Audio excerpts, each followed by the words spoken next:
Good evening everyone, welcome to Simple Homemade Recipes with Amul India and Bangalore Connection today.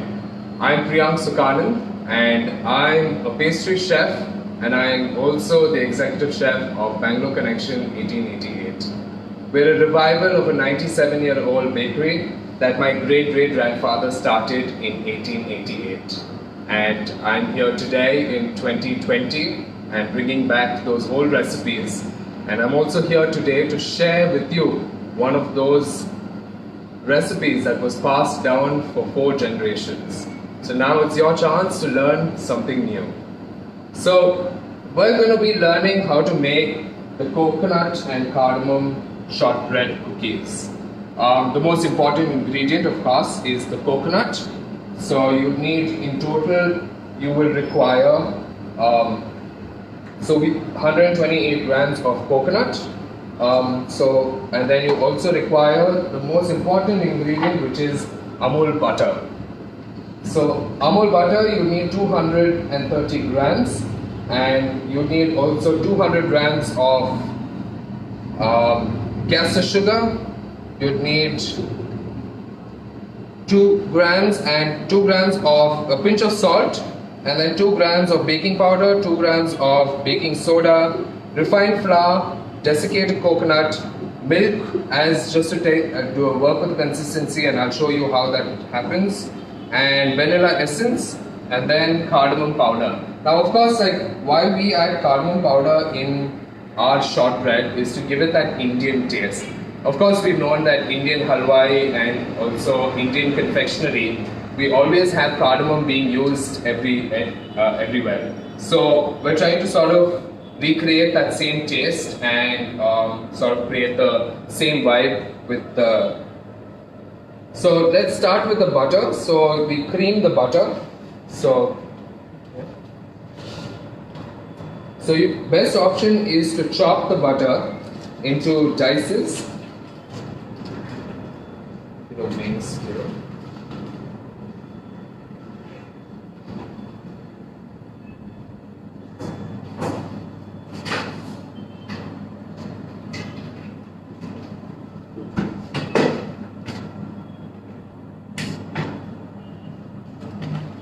So 230 grams of butter.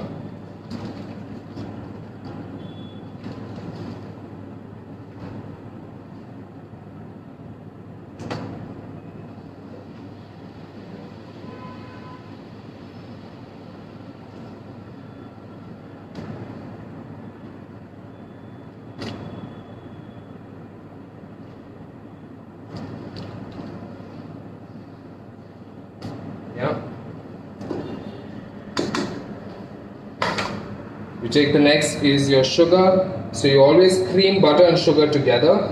So I'm going to use the KitchenAid for you to, because we have a time constraint and also we have to be within 30 minutes so that we can show you the full recipe. So a lot of the things have been pre-made, as well as to give you how easy it is to make this cookie. It's really well to pair it. You can pair it well with your evening chai.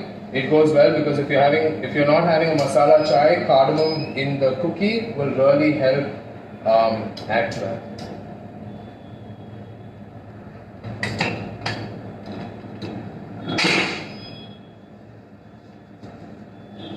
So cream the butter and sugar.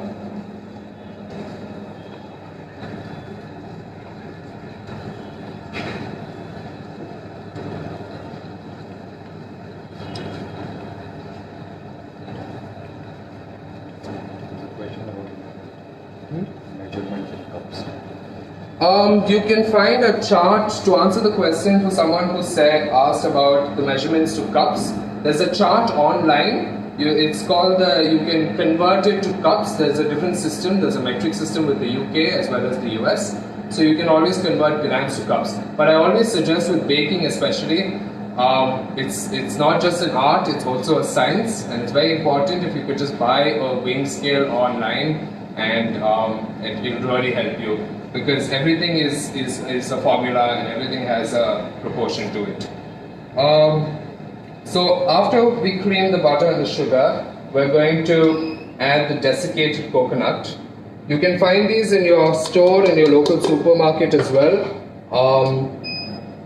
It's just a dried coconut which is cut into really fine pieces.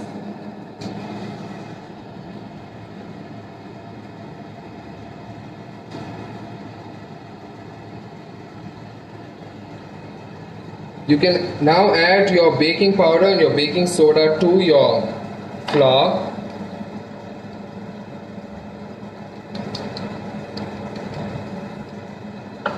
And once the texture of the butter and the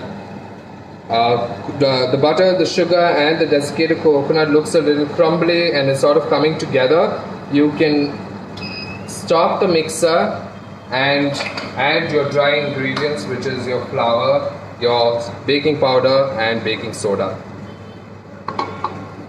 Now always keep a spatula handy, because you always have to brush the sides down, and because they always, in a mixer, the sides are not really being mixed entirely.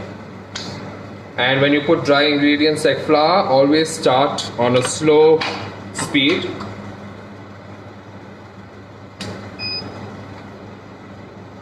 Yeah, wait for it to come together. You also add cardamom powder. I wouldn't really give you a quantity to how much cardamom powder you should be adding, but I think you should add it according to how much you feel. I generally will add only about 1 teaspoon to this recipe, and that also depends how strong your cardamom powder is. So I'm going to just do half.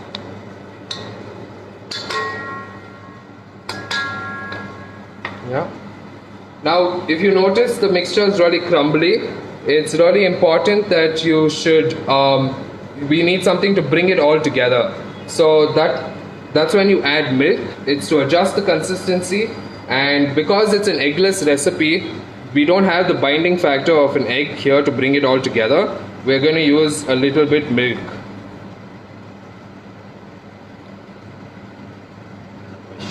Yes. How much desiccated coconut? 130 grams of desiccated coconut, to answer someone's question. I think it's 130 grams. I will give you the whole recipe and we will post it on the comment section after the video is ended, and I'll give you the whole recipe card as well. So it's coconut and cardamom shortbread cookies. It was a recipe that was founded in my great-grandfather's bakery in 1888, and we now reproduce it at the bakery in Bangalore called Bangalore Connection. So if any of you are in Bangalore ever, or if you do live in Bangalore and you want to taste some piece of nostalgia, come down to Bangalore Connection. Come visit us. We're located on Museum Road, which is in central Bangalore, and we also have a centralized kitchen. We also plan afternoon tea parties, cater to like evening sundowners and things like that. So get in touch with us via our Instagram page, which is the Bangalore Connection 1888, or you can also get in touch with us on WhatsApp, or you can find us on Google as well. Sure. The question is how much sugar? So as I said, I'll leave the whole recipe in the end. It's 200 grams sugar. So if you want me to repeat the recipe to you, so that's the Amul butter, unsalted butter of 230 grams. Castor sugar or breakfast sugar, what it's most commonly known as, is 200 grams. Salt, just a pinch. Baking soda is about 2 grams. Baking powder is 2 grams again. Refined flour, 250 grams. Desiccated coconut, 128 grams. Milk as per the consistency, but we use almost up to 6 ml. Vanilla essence, only if necessary, but here we just wanted to add and sort of stand with the whole, just with the cardamom flavor. So, and then just a pinch of salt. So wait for it to come together as a dough. And once it's come together as a dough, you have to take it all off, as you see, and you have to rest it in the refrigerator for about an hour so that it becomes more solid. This is how the consistency should be.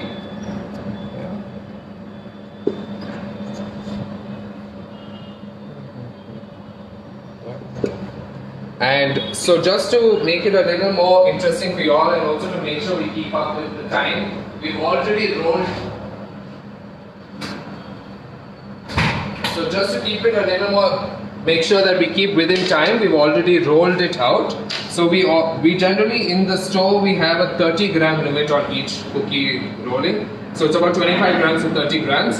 So you can take out, once it comes out of the refrigerator, it's solid and it's valuable. You can make like a ball out of it and put it out on a tray. Make sure you leave space between each cookie roll, and you have to bake it at 180 degrees Celsius and for about 12 to 13 minutes, just until you are able to firmly hold the cookie and test how it looks on the bottom. The bottom must be light brown in color.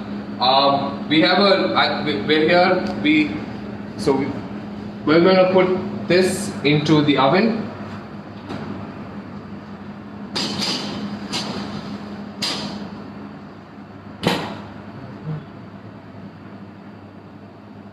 Yeah, 12 minutes. Yeah, you can do this. You don't need a oven that's more like a combination oven that we're using in the kitchen here, but you can use an oven that you have at home. It's again 180 degrees Celsius and bake for 12 to 13 minutes. Your smaller ovens might take a little more longer because make sure you're preheating the oven. It's really important for you to preheat it. And so that's sort of the recipe. It takes only 12 to 13 minutes to really bake this wonderful cookie. And once you have made it, make sure you cool it on a wire rack. And once it is cooled, you can serve it with your chai, your evening chai. So I'm just going to sort of like fast forward and get out the tray from the oven. This is not 12 minutes later, but this is another tray. So this is what your cookie will look like. This is what your cookie will look like at the end. You should be able to lift it up and check at the bottom. That's the color you want.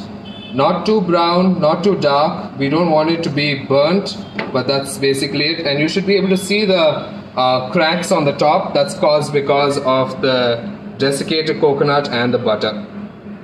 So that's a very simple recipe. It's very easy to make, and if you love coconut and cardamom and just those two flavors, those two Indian flavors, and if you're bored sitting at home in this trying times of the pandemic, I wish all of you to sort of enjoy this recipe that we've shared from my great-great-grandfather's home and my home to yours, and from Bangalore Connection to you. Thank you, Amul India, for giving me this opportunity to share this recipe and also to be here with you today and talk about my family's legacy. So, Recipe.